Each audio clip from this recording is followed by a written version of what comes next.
I just remembered I was racking my brain for stuff to talk about in the realm of politics, and I was hoping to have something where I would have some sort of thing of value to say. But you know, there's one thing that happened that was significant enough for me to mention, but I don't think demands a particularly deep level of analysis. It's just sort of an additional wake-up call, as have been similar events in the past. So I've talked about the Canadian Nazi dude who came down to California and tried to kill Nancy Pelosi, or was seeking to kill Nancy Pelosi, but instead discovered she was not home, and instead attempted to kill her husband. And I also talked about that GOP candidate in New Mexico losing his election in a blowout, and then proceeding to order a hit on his Democratic opponents, who then became city officials. This is about the first guy. His name is David Depape. He, like I said, Canadian Nazi. And recently, he called into a local news station. It was like Fox 2? Channel 2, like Fox local station.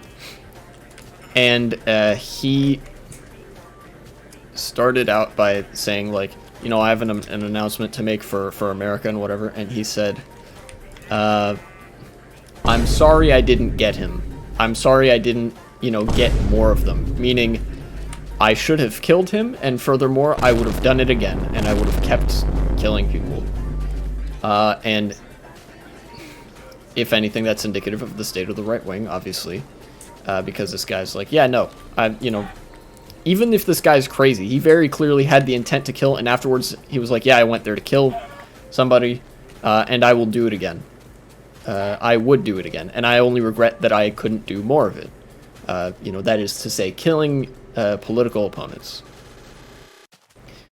But I think where there is something to be said that people don't really already know is in the reaction to this from the local Fox channel.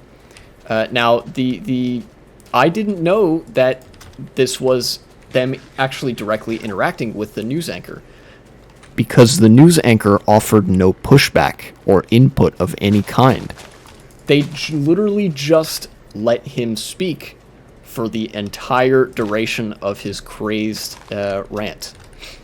And afterwards, the reporter said some milquetoast kind of response, like, oh, you know, I couldn't, he wouldn't let me challenge him on this. He wouldn't let me, like, interdict or something. And that's a load of horse shit, if I've ever heard one. Because, you, like, look, your job is journalism. Your job is to interrupt when somebody says some stupid shit. Like, you need to be on that level at all times if you're on air.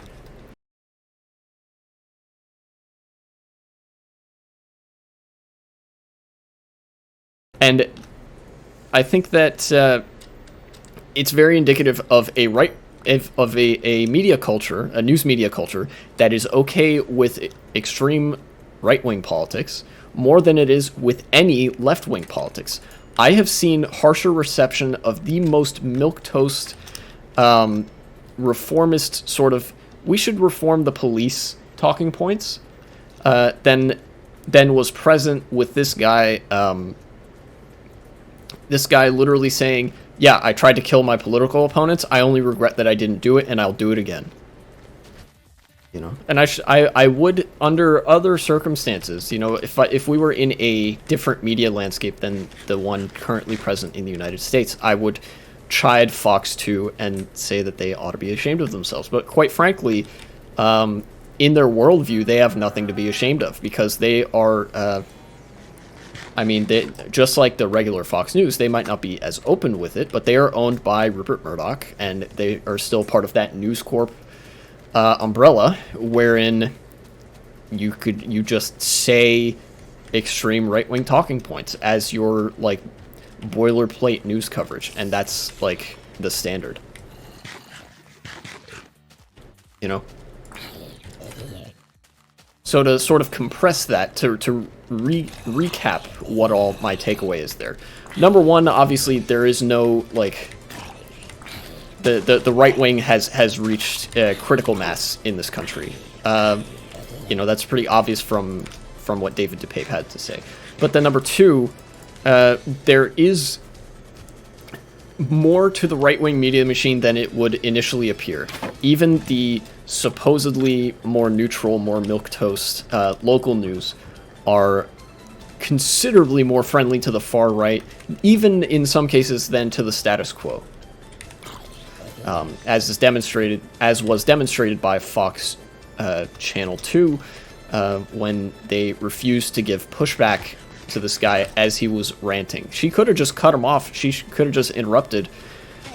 It was a decision by that news anchor not to. And whether she made that of her own accord or whether she was considering what somebody would have to say who's higher up, the result is the same.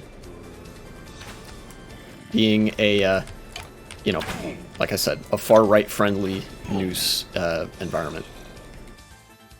So that whole spiel, I might turn that into a segment at some point. That whole spiel really is to be a call to action in the sense of like holding media outlets accountable. Not only that, but also to sort of offer a much more critical eye to the status quo that admittedly we are now in the position of being forced to preserve in the face of a fascist advance. You know, we need to be looking out for fascism, not just as an external threat, but something that is already present within the system that we have. Because if fascism were not already so entrenched, at least certain tenets of fascism were not already so entrenched as like part of the status quo political mindset, then that call-in would have gone very differently, and that guy would not have been able to give a sort of racist, far-right, anti-Semite conspiracy theory, I think there was some of that sprinkled in there, rant uninterrupted. He would have, you know, gotten a little bit more blown out over it. But the point is, we don't live in that world, so we gotta go make that world real. We gotta go make it so that we do live in that world. And to start, that means you vote for left-of-center candidates at the ballot box, and you support, I don't know, support some progressive initiatives. Support, like, Planned Parenthood and all that kind of stuff. Support things that fascists really hate. You know? And this is not me saying that you have to do all of that. Just any one of those is a very large amount of good that you would be doing for your community and for your country.